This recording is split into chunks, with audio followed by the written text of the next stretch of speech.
J'appelle du haut de cette estrade le bien-aimé Christopher pendant qu'il avance. Acclamons le Seigneur pour lui.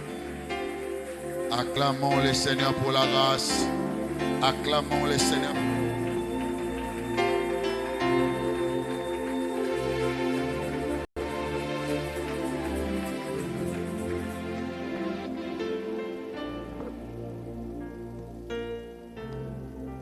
Amen. Est-ce que quelqu'un peut acclamer le Seigneur?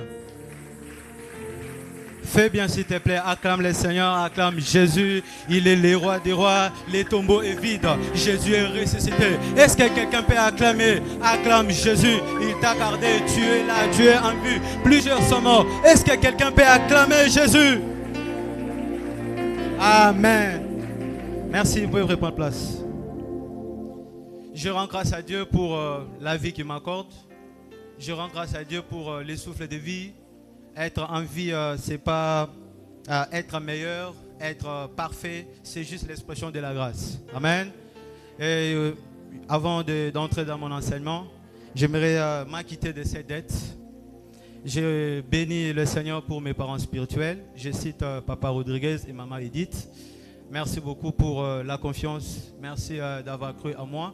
Le fait de me tenir devant, ça veut dire que vous avez confiance en moi. Est-ce qu'on peut acclamer Dieu pour papa et maman dès là où ils sont? Est-ce que papa peut recevoir quand même cet honneur, cette grâce? Je rends grâce au Dieu aussi pour la coordination, chapeautée par le cordon Colin. Je bénis le Seigneur pour sa vie. Est-ce qu'on peut acclamer aussi le Seigneur pour notre cordon? Il fait très bien le travail, tout se passe bien. Est-ce qu'on peut acclamer le Seigneur pour lui? Je rends grâce à Dieu aussi pour mon président, le président Bienvenu Kabongo.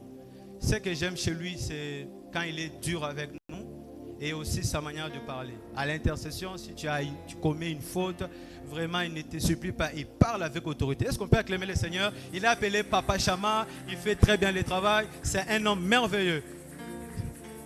Merci beaucoup à toute l'église. Merci aussi à tous les départements.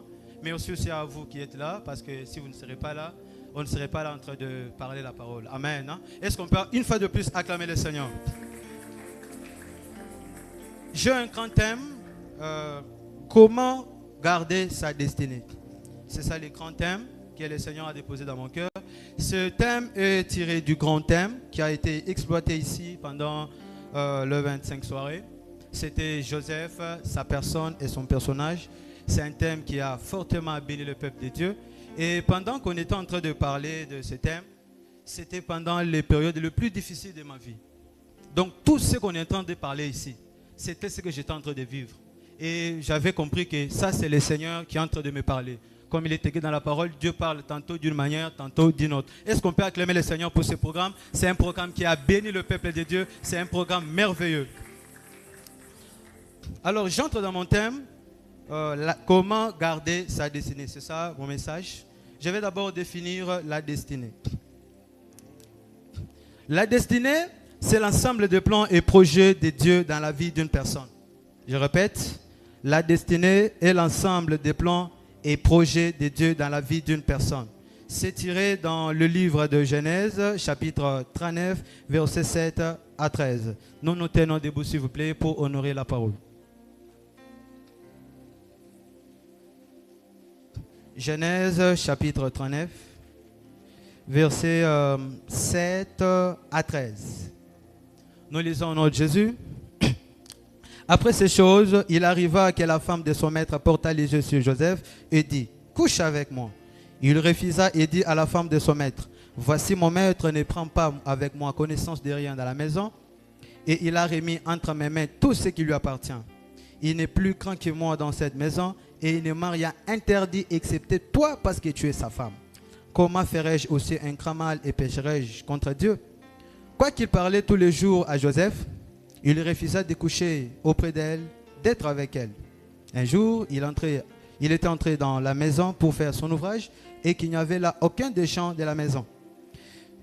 Elle le saisit par son vêtement en disant, « Couche avec moi. » Il lui laissa son vêtement dans la main et il s'enfuit au dehors. Le 13e et dernier, lorsqu'elle vit qu'elle lui avait laissé son vêtement dans la main et ce qui s'était enfui dehors, elle appela les gens de la maison et dit, « Voyez, il nous a amené un Hébreu pour se jouer de nous. Merci beaucoup. Vous pouvez reprendre la place. Acclame la parole.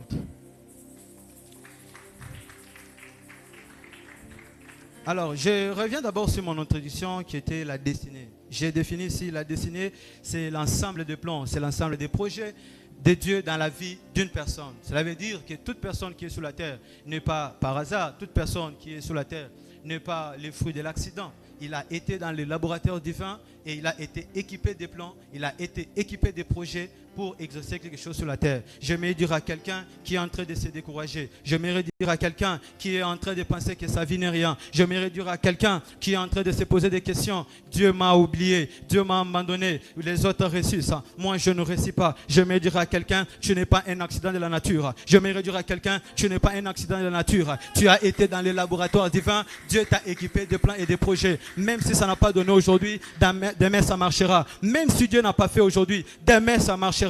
Tu as un plan de Dieu, tu as un projet de Dieu, tu as un plan de Dieu, tu as un plan de Dieu. Quelqu'un me donne un amen. Tu n'es pas venu sur la terre par accident. Tu as été dans les laboratoires divins. Dieu t'a équipé de plans, Dieu t'a équipé de projets. C'est pourquoi tu es là. Amen.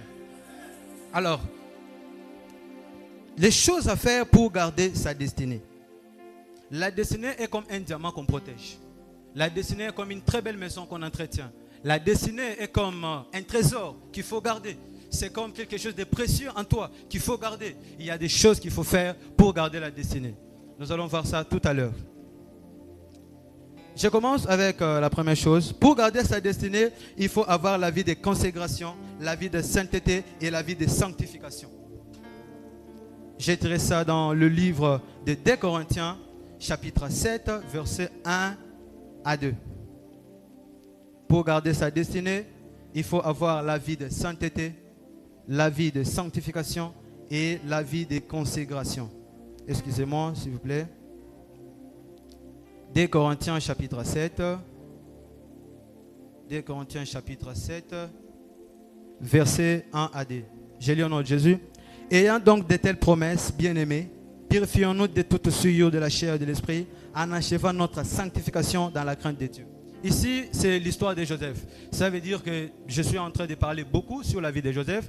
J'ai trouvé beaucoup de mystères dans la destinée de Joseph. Ici, nous sommes en train de voir Joseph qui avait été vendu par ses frères et il fut amené en Égypte. Et par la grâce de Dieu, il est tombé dans la maison d'un homme appelé Potiphar.